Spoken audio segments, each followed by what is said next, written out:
A semana começou agitada para o torcedor vascaíno. Acorda, Vascão! Chega com tudo trazendo bastidores quentes, negociações em andamento, nomes colocados na mesa, jogadores que despertam interesse de gigantes do futebol nacional e, claro, a preparação do elenco cruzmaltino para o confronto decisivo na Copa Sul-Americana. Mas já vamos começar direto ao ponto. Sem enrolação, tem jogador da base brilhando fora, contrato pronto, esperando só o sinal verde e reforço livre no mercado dando sopa. E a pergunta que não quer calar é: cadê o Vasco nessa história toda? Vamos por partes porque tem assunto demais. O Vasco hoje vive uma fase complicada no Campeonato Brasileiro. A derrota para o Botafogo no fim de semana passado jogou ainda mais pressão sobre os ombros do elenco e da comissão técnica. Com apenas 13 pontos somados, o cruzmaltino amarga a 14ª posição na tabela e se vê perigosamente próximo da zona de rebaixamento. 2 pontos apenas separam o Vasco do Z4. E quando a gente olha para cima, a distância para o G4 é de 11 pontos. Isso mesmo, 11. É muito chão a percorrer. E sinceramente o torcedor já começa a ficar impaciente. Mais uma temporada em que o clube parece destinado a brigar contra a parte de baixo da tabela, ao invés de sonhar com coisas maiores. Mas se a situação do Vasco é preocupante, o próximo adversário no Brasileirão vive uma crise ainda mais aguda. O Grêmio, que vem oscilando bastante, foi simplesmente atropelado pelo Cruzeiro por 4-1. Isso mesmo, goleada sofrida pelo tricolor gaúcho, que inclusive perdeu moral antes do duelo direto contra o Vasco no próximo final de semana. E esse jogo não será no Rio de Janeiro, não. A partida acontece na Arena do Grêmio em Porto Alegre e promete ser um confronto de vida ou morte para os dois lados. Agora, enquanto esse embate não chega, o foco total do Vasco está em outra frente à Copa Sul-Americana. Amanhã tem decisão. O Vasco enfrenta o Independiente Del Valle no Equador em um confronto que vale vaga nas oitavas de final da competição continental. E esse duelo tem um peso enorme porque o time equatoriano não é qualquer um. Atual líder absoluto do campeonato equatoriano, o Del Valle soma 40 pontos e vive uma das melhores fases de sua história. Enquanto isso, o outro possível adversário do Vasco nas oitavas, o Mushuk Runa, é apenas o 15º colocado com 17 pontos. A diferença entre os dois é gigantesca. Mas antes de pensar no Mushuk Runa, é preciso superar o Del Valle. E para isso o Vasco já está em solo equatoriano. O elenco cruzmaltino desembarcou e já iniciou a preparação para o jogo. Os treinos estão sendo realizados no estádio da Liga Desportiva Universitária de Quito, a famosa LDU, e não no CT do clube, como se imaginava inicialmente. O trabalho é intenso porque o técnico Fernando Diniz sabe que terá um desafio dos mais complicados pela frente. A altitude, o adversário forte, e agora um desfalque importante, Felipe Coutinho está fora da partida. Um incômodo na panturrilha tirou o camisa 10 desse jogo crucial. E aí fica a dúvida quem entra no lugar dele. O treinador tem algumas cartas na manga, mas nenhuma delas parece ser a substituição ideal. Uma das possibilidades é escalar o garoto GB, que vem treinando bem e se destacando nos trabalhos. Outra alternativa é mudar o esquema, talvez apostar em um 4-4-2, com Ryan e Galdames mais abertos, 2 volantes e 2 atacantes. Mas com Diniz nunca se sabe, o técnico é imprevisível e costuma surpreender com suas escolhas. Tudo vai depender dos últimos ajustes que serão feitos ainda hoje, no treino que fecha a preparação antes da partida. E já que falamos em jovens valores, não dá para ignorar o grande destaque da base vascaína nos últimos dias. A seleção brasileira sub-15 conquistou o título da Copa 2 de julho, torneio realizado no Nordeste, com participação de clubes e seleções regionais. E 2 nomes do Vasco estiveram presentes nessa conquista, o zagueiro Yuri Domingues e o atacante Rodrigo Júnior. Mas o grande nome da competição foi justamente Rodrigo Júnior. O garoto vestiu a camisa número 4, número incomum para atacantes porque foi convocado de última hora. Ele não estava na lista inicial, mas entrou após algumas lesões na equipe e agarrou a chance com unhas e dentes. Em 7 partidas disputadas, Rodrigo Júnior marcou 8 gols e deu 4 assistências. Foi o artilheiro do torneio e um dos jogadores mais decisivos da competição. A base do Vasco mais uma vez mostra sua força. Mas aí vem a pergunta que muita gente se faz e que não quer calar: será que o Vasco valoriza de verdade sua base? Porque talento tem, e tem muito. Só que muitas vezes esses jogadores acabam brilhando fora do clube por falta de oportunidades, por más decisões da diretoria ou por simples falta de planejamento. E é nesse ponto que entra a história de Cauã Barros, um dos nomes mais promissores, revelados recentemente pelo Vasco. Cauã é um volante moderno com capacidade de marcação e também de chegada ao ataque. Tem personalidade, tem presença e tem uma história de superação absurda. Natural de Pernambuco.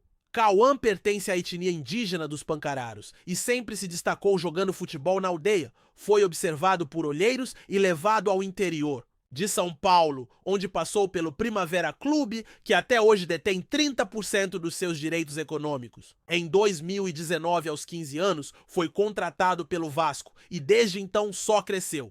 Se destacou nas categorias de base, foi titular em praticamente todas as categorias e chegou ao profissional com o técnico Maurício Barbieri. Em 2023, já com 19 anos, fez sua estreia e rapidamente mostrou que era diferente. O Vasco, percebendo o potencial, renovou seu contrato até o fim de 2026, estipulando uma multa rescisória de 50 milhões de euros. É isso mesmo, 50 milhões de euros. Mas apesar disso, o clube decidiu emprestá-lo ao longo da temporada passada, o que pode até ser compreensível, visando dar experiência.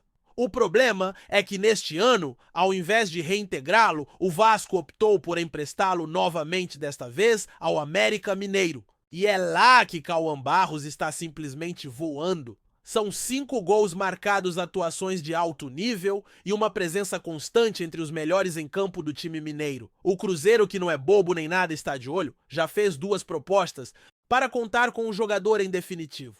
Ambas foram recusadas pelo Vasco, mas o clube deixou claro que está aberto a ouvir novas ofertas. O contrato de empréstimo com o América tem uma cláusula que dá ao clube mineiro prioridade de compra. Ou seja, se o Vasco aceitar alguma proposta de fora, tem que passar os valores para o América, que pode igualar a oferta e ficar com o jogador. Caso não tenha como cobrir, recebe uma compensação pela vitrine. É um acordo comum, mas que mostra como o Vasco está em risco de perder mais um grande talento. E essa situação gera revolta em boa parte da torcida.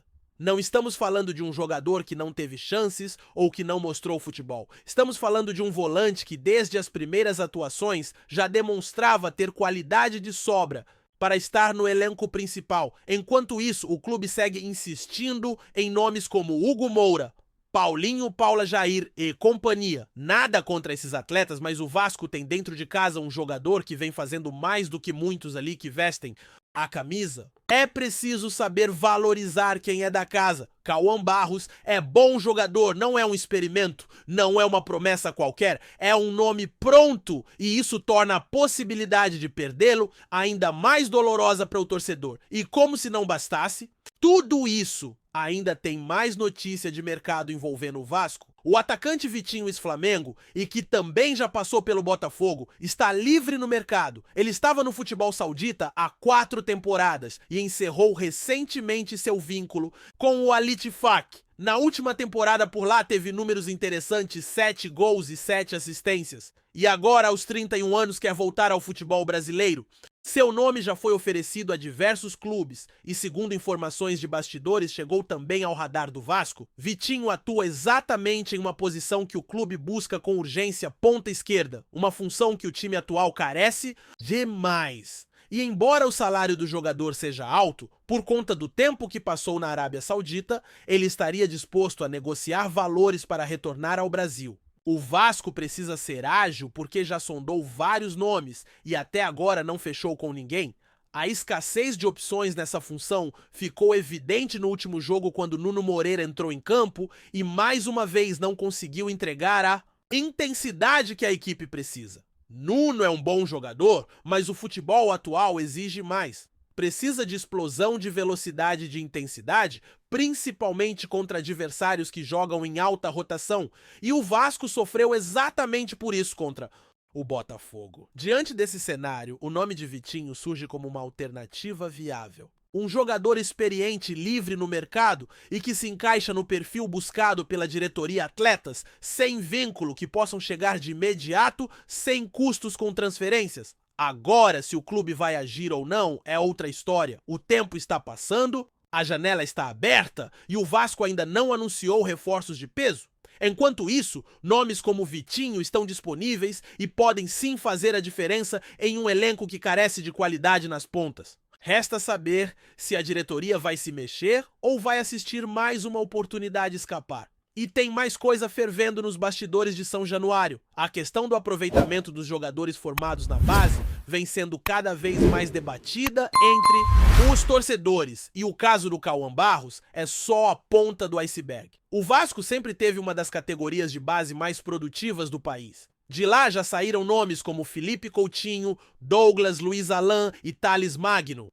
Só que nos últimos anos, essa tradição de formar e aproveitar tem sido deixada de lado. Em vez de valorizar seus garotos, o clube insiste em apostar em jogadores mais rodados, muitos deles sem identificação com a camisa e sem entrega à altura da história do clube. E quando a torcida olha pra fora e vê o Flamengo vendendo jovens por milhões, o Palmeiras enchendo os cofres com garotos da base e o São Paulo fazendo o mesmo, bate aquela sensação de que o Vasco está andando na contramão. Com o Cauã Barros, a situação é ainda mais simbólica. Ele não é apenas mais um jogador promissor.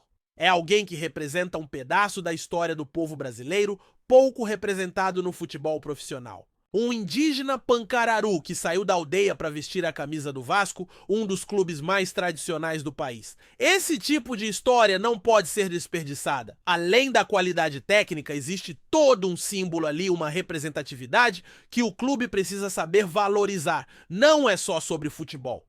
É sobre identidade, é sobre mostrar que o Vasco continua sendo o clube do povo, o clube que abre portas, que dá oportunidade para quem vem de onde ninguém olha. Só que parece que quem comanda o clube hoje ainda não entendeu isso. Enquanto o Vasco vacila com Cauã, o Cruzeiro segue monitorando a situação de perto. Já foram 2 propostas recusadas, é verdade, mas a persistência do time mineiro mostra que a valorização está vindo de fora, não de dentro. E se continuar assim, não vai demorar para o Clube Celeste chegar a um valor que agrade o Vasco e levar embora mais um talento que deveria estar sendo titular absoluto no meio de campo cruz-maltino. E o mais curioso é que esse meio de campo precisa, sim, de renovação. Por mais que nomes como Jair e Hugo Moura tenham qualidade, o time carece de dinâmica, de força, de juventude. E Cauã poderia oferecer tudo isso. Aliás, não é só o meio de campo que precisa de reforços. O setor ofensivo do Vasco também está com problemas graves e a ausência de um ponta esquerda de ofício pesa demais. O time perde profundidade, perde imprevisibilidade. Contra defesas bem postadas, a falta de alguém capaz de quebrar linhas no mano a mano tem sido um problema constante, e foi nesse cenário que surgiu o nome de Vitinho como uma possibilidade real de reforço. Livre no mercado, experiente, com passagens por grandes clubes do Brasil e com vontade de retornar ao futebol nacional. O nome foi oferecido e está sendo avaliado. Mas até agora, nenhuma sinalização de que o Vasco vai fazer uma proposta. E é aí que mora o perigo. Porque enquanto o Vasco analisa outros clubes agem, o Corinthians, por exemplo, já recebeu o nome de Vitinho e não descartou uma investida. E se o Vasco continuar com essa postura morosa no mercado, pode perder mais uma oportunidade de ouro. É óbvio que existe a questão salarial. O jogador estava na Arábia Saudita recebendo muito bem e provavelmente terá que readequar seus vencimentos para atuar no Brasil. Mas é nesses momentos que a diretoria precisa mostrar poder de negociação. Mostrar que quer competir, que está disposta a trazer qualidade mesmo com as dificuldades financeiras. O torcedor entende a situação do clube, entende as limitações, mas não aceita ver o time parado enquanto as oportunidades passam. E falando em oportunidades que passam, a gente precisa tocar no assunto que tem gerado revolta nas arquibancadas e nas redes sociais. A falta de critério nas decisões do departamento de futebol. A impressão que se tem é que não existe um planejamento claro. Um dia se fala em jovens promissores, no outro, o elenco é inchado com jogadores experientes que não rendem. Um dia se diz que é preciso dar espaço para a base, no outro, se empresta o melhor volante formado em anos. Um dia se fala em intensidade, no outro se aposta em atletas que entram em campo andando. O discurso e a prática não andam juntos, e isso mina qualquer tipo de esperança do torcedor em ver o clube evoluir. A realidade é que o Vasco precisa se reencontrar com sua essência, precisa lembrar que sua força sempre veio da ousadia, da aposta no novo, da coragem em fazer diferente. O clube que enfrentou tudo e todos para escalar jogadores negros no início do século passado não pode hoje se curvar a escolhas conservadoras e sem ousadia. O clube que revelou gênios da bola não pode mais ser aquele que empresta promessas e paga caro por jogadores que mal entram em campo. O Vasco precisa voltar a confiar nos seus. E isso começa com decisões firmes, com coragem de apostar com ousadia, de bancar quem tem talento e de história. E essa coragem vai ser testada agora, nesse confronto contra o Independiente Del Valle. Porque apesar de todo o favoritismo do adversário, apesar da altitude e da pressão de jogar fora de casa, o Vasco tem sim condições de surpreender. Mas para isso precisa entrar em campo com atitude, com raça, com inteligência. Precisa estar preparado física e mentalmente. O jogo é duro, mas é nesses momentos que o torcedor quer ver o time reagir, mostrar que ainda existe brilho nos olhos, que existe compromisso com a camisa. Não adianta ficar só no discurso. A hora da resposta é agora. E se o Vasco conseguir passar pelo Del Valle, o caminho até as quartas fica mais viável, o Mushuk Runa, adversário já garantido nas oitavas, não vive uma grande fase. É um time tecnicamente inferior que não impõe o mesmo respeito. A grande barreira está mesmo nesse primeiro confronto. Superando essa etapa, a possibilidade de embalar na competição é real. E por isso o jogo de amanhã é tão decisivo. Pode mudar o rumo da temporada, pode ser o ponto de virada que tanto se espera. Só que isso vai depender de entrega total, de organização e principalmente de não errar nas escolhas. Não dá para entrar com o jogador desligado, com o atleta que não vem rendendo. A hora é de escalar quem está voando, quem está comprometido. Se for para dar chance para a base, que se dê para quem está pedindo passagem. Se for para improvisar, que seja com lógica. O torcedor quer ver futebol, quer ver atitude. E não custa lembrar, o Vasco ainda está devendo no mercado. A torcida espera reforços, espera movimentação, espera a atitude da diretoria. Porque enquanto isso não acontece, outros clubes seguem se reforçando. O campeonato não para a janela, não dura pra sempre. E se o Vasco não correr, vai ficar para trás mais uma vez? A promessa era de um time competitivo, de brigar por algo maior. Mas até agora o que se vê é uma equipe que luta para não cair. Isso é inaceitável. É preciso agir. E agir com inteligência. O nome do Vitinho tá aí, o caso do Cauã tá aí. As opções estão na mesa. Agora é hora de decisão. E o torcedor, que é o maior patrimônio desse clube, segue fazendo sua parte. Apoiando, cobrando, empurrando o time mesmo com tudo isso acontecendo, enchendo o estádio, comprando camisa, se associando. A torcida não abandonou, mas ela quer resposta. E essa resposta precisa vir de dentro de campo e também dos bastidores. Chega de promessas vazias, chega de discurso bonito. É hora de colocar o Vasco no trilho certo, com trabalho sério, com responsabilidade e com ousadia. Porque o clube é gigante. Mas para voltar a ser temido, precisa parar de pensar pequeno. Precisa voltar a acreditar no que sempre fez dele diferente. E isso começa agora. Não amanhã. Agora. Antes de continuarmos, já te convidamos para se inscrever no canal Colina News e deixar seu like, assim você fica por dentro de todas as novidades do Vascão de forma exclusiva. Bora continuar. O futebol brasileiro foi sacudido. Nas últimas horas, com uma notícia inesperada, a CBF confirmou o cancelamento da partida entre Vasco e Botafogo, válida pelo Campeonato Brasileiro. O anúncio, feito de maneira repentina e sem maiores explicações oficiais no primeiro momento, já começa a gerar burburinho nos bastidores e uma série de especulações entre torcedores, jornalistas e dirigentes. A pergunta que ecoa de são: Januário ao Nilton Santos é uma só o que realmente está por trás dessa decisão?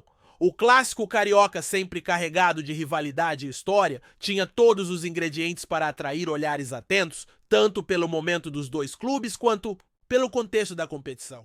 O cancelamento pegou muitos de surpresa, inclusive setores internos das próprias diretorias que estariam tentando entender os reais motivos por trás do comunicado da entidade máxima do futebol nacional. Fontes próximas aos clubes falam em Questões de segurança logística e até mesmo política, mas sem qualquer confirmação oficial até agora. Nas redes sociais, torcedores das duas equipes não escondem a desconfiança. Alguns apostam que o cancelamento pode estar ligado a um possível protesto de bastidores em relação à arbitragem ou aos critérios da CBF na tabela. Outros vão além e especulam sobre negociações de jogadores bastidores políticos do futebol carioca ou até mesmo pressão de patrocinadores e interesses comerciais. Nada confirmado, tudo no terreno da especulação, mas é justamente aí que mora a força do rumor. Há também quem veja na decisão uma tentativa de evitar maiores desgastes para as equipes em um momento delicado do campeonato. Lesões, clima nos vestiários e até interferência de representantes dos clubes na CBF estariam alimentando essas hipóteses. A falta de uma nova data para o confronto, pelo menos até agora, só ajuda a manter viva a dúvida e a curiosidade dos apaixonados pelo futebol. Seja qual for o verdadeiro motivo, o fato é que o cancelamento do clássico já ganhou ares de mistério. E como toda grande história do futebol brasileiro, começa com silêncio e termina com teorias que ecoam nas mesas de bar, nas transmissões esportivas e, claro, nos bastidores das Laranjeiras à Barra da Tijuca. O que está por vir, por enquanto? Só o tempo ou um novo vazamento dirá. Trazemos notícias atualizadas do Vasco todos os dias. Inscreva-se no nosso canal e dê um like para continuar recebendo notícias exclusivas. Compartilhe também a sua opinião sobre essa notícia nos comentários. Isso é muito importante para o Vasco da Gama. Até o próximo vídeo.